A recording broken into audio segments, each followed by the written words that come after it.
Dear student अस्सलाम वालेकुम। आज के लेक्चर में हम सबसे पहले ये डिस्कस करेंगे कि इससे पहले वाले लेक्चर में हमने क्या पढ़ा था। ठीक, तो देखो हमने पढ़ा था फिजिकल प्रॉपर्टीज़ ऑफ मेटल्स और नॉन मेटल्स। ठीक है, उसमें हमने ये देखा कि जितने भी मेटल्स होते हैं वो क्या होते हैं, वो या तो हार्ड होते हैं यानी सख्त, लस्ट्रस होते हैं यानी उससे चमक आते हैं, मेलेबल होते हैं, ठीक है, या डक्टाइल होते हैं। मेलेबल यानी शीट में चेंज होता होगा, डक्टाइल है। ठीक है, उसी तरह से सोनोरस है, good conductor of heat and electricity है। ठीक, ये सारे प्रॉपर्टी किस में होते हैं? ये सारे प्रॉपर्टी किस में होते हैं? मेटल्स में होते हैं। ठीक, और जितने भी नॉन मेटल्स है उनमें ये प्रॉपर्टी नहीं होगा, इसके अपोजिट होगा, यानी सॉफ्ट होगा, नॉन लस्ट्रस होगा, नॉन मेलेबल होगा, नॉन डक्टाइल होगा, नॉन सोनोरस होगा और poor conductor of heat and electricity होगा। ठीक, हाँ देखो, अब कुछ metals like sodium and potassium, ये दो मेटल है सोडियम एंड पोटाशियम। ये असल में जितने भी मेटल्स होते हैं वो तो हार्ड होते हैं, लेकिन ये वो मेटल है जो सॉफ्ट है। ठीक, ये थोड़ा एक्सेप्शन है and can be cut with a knife. ये सॉफ्ट होने की वजह से इसको हम नाइफ से भी कट कर सकते हैं। ठीक, mercury is the only metal, mercury सिर्फ वो मेटल है which is found in liquid state at room, जो लिक्विड स्टेट में होते हैं। उसके अलावा बाकी जितने भी मेटल्स होते हैं वो ज़्यादातर हार्ड होते हैं, सॉलिड स्टेट में होते हैं। अब ये तीन, एक है सोडियम, एक है पोटाशियम, थर्ड क्या है आपका? थर्ड है ये मरकरी। ठीक है, ये तीन, सोडियम, पोटाशियम और मरकरी, ये तीन ऐसे मेटल है जिनके प्रॉपर्टी थोड़ा अलग है। यानी मेटल ज़्यादातर हार्ड होता था, लेकिन ये वो मेटल है जो सॉफ्ट है। ओके, मेटल ज़्यादातर सॉलिड स्टेट में होते हैं, लेकिन ये वो मरकरी को अगर देखेंगे, ये वो मेटल है जो सॉलिड नहीं है बल्कि लिक्विड स्टेट में होते हैं। ठीक, तो इन एक्सेप्शंस को बिल्कुल याद रखना, ये वाला पैराग्राफ बहुत इंपॉर्टेंट है। ठीक है, हाँ आगे देखो। हाँ, आज हम पढ़ेंगे chemical properties of metals and non metals. देखो, सबसे पहले हम देखेंगे reaction with oxygen. You are familiar with the phenomenon of rusting of iron. आप आयरन के रस्टिंग से बिल्कुल वाकिफ होंगे, यानी जिस तरह से लोहे को जंग आते हैं उसके बारे में आप जानते होंगे। Recall the reaction by which rust is formed. आप उस रिएक्शन को याद करो जिस रिएक्शन के थ्रू कोई भी रस्ट बन जाते हैं, जंग बन जाते हैं। You also know about burning A magnesium ribbon in air. आपको ये भी मालूम है कि अगर हम किसी मैग्नीशियम रिबन को इन प्रेजेंस ऑफ एयर में अगर बर्न करेंगे, जलाएंगे, तो उसका क्या नतीजा होगा। ठीक, इन बोथ द प्रोसेस, चाहे रस्टिंग हो चाहे बर्निंग ऑफ मैग्नीशियम हो, दोनों में ऑक्साइड्स फॉर्मेशन टेक प्लेस। दोनों में क्या बनते हैं? ऑक्साइड बनते हैं। क्या बनते हैं? ऑक्साइड्स बनते हैं। ठीक, देखो, complete the following reaction of iron and magnesium with oxygen. अब हमें क्या करना है? इस रिएक्शन को पूरा करना है। जैसे यहाँ पर दिया गया है Fe plus O2 plus water, तो इसका ये तीनों मिलने की वजह से क्या बनेगा? आपको बनेगा Fe2O3। ठीक है, ये क्या होते हैं? Ferric oxide, ferric oxide Fe2O3 बनेगा। ठीक, या इसको हम Fe2O3 को हम बोल सकते हैं रस्ट। इसको हम क्या बोलेंगे? रस्ट। तो पहले वाले रिएक्शन से यानी Fe plus oxygen plus water अगर हम लगाएंगे तो ये क्या बनाएगा? आपको रस्ट बनाएगा, Fe2O3 बनाएगा। इसका दूसरा नाम क्या है? फेरिक ऑक्साइड है। ये क्या बना? ऑक्साइड। हमने पहले भी बोला कि इन दोनों रिएक्शन में क्या बनेगा? ऑक्साइड का फॉर्मेशन होगा। ठीक, दूसरा देखते हैं। दूसरा है आपका magnesium plus oxygen, Mg plus O2, क्या बनेगा? MgO2। ये क्या होते हैं? मैग्नीशियम ऑक्साइड, मैग्नीशियम ऑक्साइड, फिर से ऑक्साइड है। ठीक, तो ध्यान रखना, ये दोनों रिएक्शन ऐसे रिएक्शन है जिसमें किसका फॉर्मेशन होते हैं? ऑक्साइड का फॉर्मेशन होते हैं। अगर मैग्नीशियम रिबन को इन प्रेजेंस ऑफ ऑक्सीजन अगर हम जलाएंगे तो क्या बनेगा? आपको मैग्नीशियम ऑक्साइड बनेगा, MgO2 बनेगा।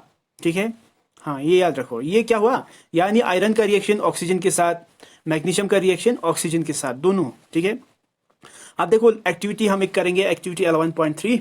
Let's check the nature of rust formed as a result of the reaction between iron, oxygen and water.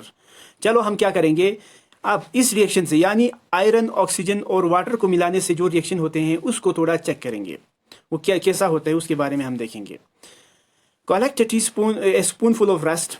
अब इस रिएक्शन से जो रस्ट बना है, ठीक है, उस रस्ट को एक चम्मच आप रस्ट ले लो and dissolve it in a very little amount water. उसके बाद उसको क्या करो? थोड़े से पानी में उस रस्ट को घुलाओ, डिजॉल्व करो, you will find that the rust remain suspended in water.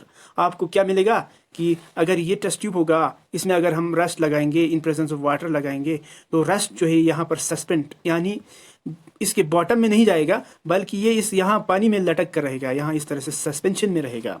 ठीक, हाँ देखो, शेक द सस्पेंशन वेल, आप उस सस्पेंशन को अच्छे से शेक करो। Test the solution with red and blue litmus paper. उसके बाद जो सॉल्यूशन रस्ट और पानी को मिलाने से, यानी पानी था, ठीक है, यहाँ तक, उसमें हमने रस्ट मिलाया तो एक सॉल्यूशन बना शेक करने की वजह से। अब उसमें हमें क्या करना है, एक बार रेड लिटमस पेपर डालना है, दूसरी बार क्या डालना है, आपको ब्लू लिटमस पेपर डालना है। फिर उसके बाद हमें चेक करना है कि ये सॉल्यूशन जो रस्ट से बना था, रस्ट का सॉल्यूशन है, क्या ये एसिडिक है या बेसिक है, एसिडिक है या बेसिक है। एसिडिक क्या होते हैं, देखो, हर वो चीज़ जिसका पीएच अगर लो होगा, ठीक है, तो वो क्या है, एसिडिक है। जिसका पीएच हाई होगा, 7 से हाई होगा, तो उसको हम क्या कहेंगे, बेसिक कहेंगे। पीएच अगर हाई है तो बेसिक, पीएच अगर लो है तो एसिडिक। ठीक है, देखो आगे देखते हैं। हाँ, इस एक्टिविटी में क्या किया है, रस्ट लिया है, पहले ये सस्पेंशन में है, अब इसको अच्छे से मिलाया। ठीक है, मिलाने के बाद यहाँ पर हमने लिटमस पेपर का इस्तेमाल किया। फिर उसके बाद हम बोल सकते हैं कि मतलब रस्ट के साथ जो सोल्यूशन बना है वो एसिडिक है या बेसिक है। ठीक, does copper also get rusted, क्या जिस तरह से आयरन का रस्टिंग हुआ ऑक्सीजन के साथ, क्या कॉपर का भी रस्टिंग होता है या नहीं होता है, ये क्वेश्चन है। I have seen A greenish deposit on the surface of copper vessel. मैंने क्या देखा है, मैंने देखा है कि जब भी कॉपर का कोई वेसल होते हैं, कोई बर्तन होते हैं, उस पे जब पानी थोड़ी ज़्यादा देर तक के लिए रहता है तो यहाँ पर ग्रीन कलर का कोई कोट चढ़ जाते हैं। क्या चढ़ जाते हैं, एक ग्रीन कलर का कोटिंग चढ़ जाते हैं। ठीक, हाँ, when A copper vessel is exposed to moist air for long, it acquires a dull green coating. जब कॉपर वेसल को मॉइस्ट एयर के साथ लंबे समय के लिए छोड़ते हैं तो इसका कलर, वहाँ पर एक डल ग्रीन कलर का एक कोटिंग आ जाते हैं, वहाँ ऊपर एक लेयर जैसा बन जाते हैं। द ग्रीन मटेरियल, जो ग्रीन कलर का चीज़ बना है, इस mixture of copper hydroxide and copper carbonate. ये जो ग्रीन कलर होते हैं वो असल में क्या होते हैं, मिक्सचर होते हैं किसका, कॉपर हाइड्रोक्साइड और कॉपर कार्बोनेट का। कॉपर हाइड्रोक्साइड को हम क्या लिखते हैं, Cu। ठीक है, ओके, एक मिनट, कलर चेंज करता हूँ, क्या है, CuOH2। ठीक है, OH2, copper hydroxide. Cu means copper, OH refers to hydro oxide. Okay, अब दूसरा है कॉपर कार्बोनेट, Cu कॉपर। ठीक है, अब CO3 is the carbonate, Cu copper, CO3 carbonate, यानी कॉपर कार्बोनेट। ठीक, जो ग्रीन मटेरियल बना था उस वो असल में क्या होते हैं, इन दोनों का मिक्सचर होते हैं, इन दोनों चीज़ों से बना होते हैं। ठीक है, अब देखो ये कैसे बनते हैं। देखो मसलन the following is the reaction, आपको नीचे रिएक्शन दिया गया है, आपका एक बर्तन होगा, वो किसका बना है, कॉपर का, Cu। तो वहाँ पर पानी चढ़ गया, क्या होते हैं, पानी को हम लिखते हैं H2O। ठीक, तो ये क्या होते हैं, किसके साथ, एक कार्बन डाइऑक्साइड के साथ, दूसरा आते हैं आपको ऑक्सीजन के साथ। ये सारा मिलते हैं in presence of carbon dioxide and oxygen, Cu2 water, carbon dioxide, oxygen. जब ये सारा मिलते हैं, एक ही बर्तन पर पानी रखेंगे तो ये ऑक्सीजन से भी टच में आएगा एटमॉस्फेयर के, और कार्बन डाइऑक्साइड से भी टच में आएगा। तो इससे क्या होते हैं, देखो, इससे जो कंपाउंड बनते हैं वो बनते हैं CuOH2, कॉपर हाइड्रोक्साइड बना, और दूसरा क्या बना, CuCO3, दूसरा बना CuCO3 यानी कॉपर कार्बोनेट। कॉपर कार्बोनेट कैसे बना, जब भी कोई कॉपर का बर्तन, उस पर अगर मॉइस्ट वाटर लंबे समय के लिए रखते हैं तो आपको एक ग्रीन कलर का एक कोटिंग नजर आएगा, वो ग्रीन कलर जो है कॉपर हाइड्रोक्साइड या कॉपर कार्बोनेट का बना होगा। ठीक है, यहाँ तक समझ आया, ओके। देखो नाउ अब क्या करो, recall the activity of burning magnesium ribbon. अब जिस तरह से हमने मैग्नीशियम रिबन को जलाया था, Mg+O2 लगाया था, ठीक है, मैग्नीशियम रिबन लिया, उसको जलाया, जलाने से क्या बना था, मैग्नीशियम ऑक्साइड बना था। ठीक, तो इसको थोड़ा रिमाइंड करना है, रिकॉल करना है। तो the ash obtained on burning magnesium ribbon is dissolve in water.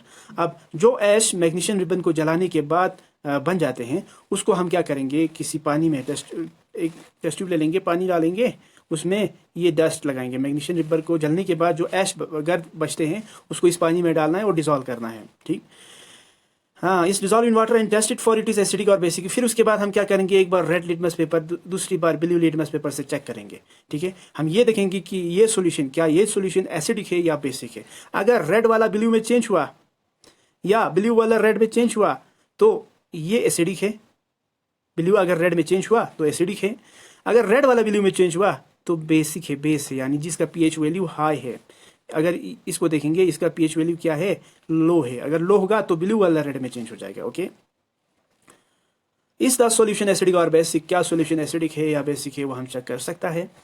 How do you ascertain this, आप उसके बारे में कि ये एसिडिक है या बेसिक है उसके बारे में कैसे बताएंगे। Change of the colour of litmus paper के हिसाब से हम बता सकते हैं। You must have observe it, आपने देखा होगा that the red litmus turns blue, कि रेड लिटमस जो है रेड वाला किस में चेंज होते हैं, ब्लू में। आप एक्सपेरिमेंट अगर करेंगे तो रेड वाला ब्लू में चेंज हो जाएगा। तो इसलिए oxides of magnesium is also basic in nature.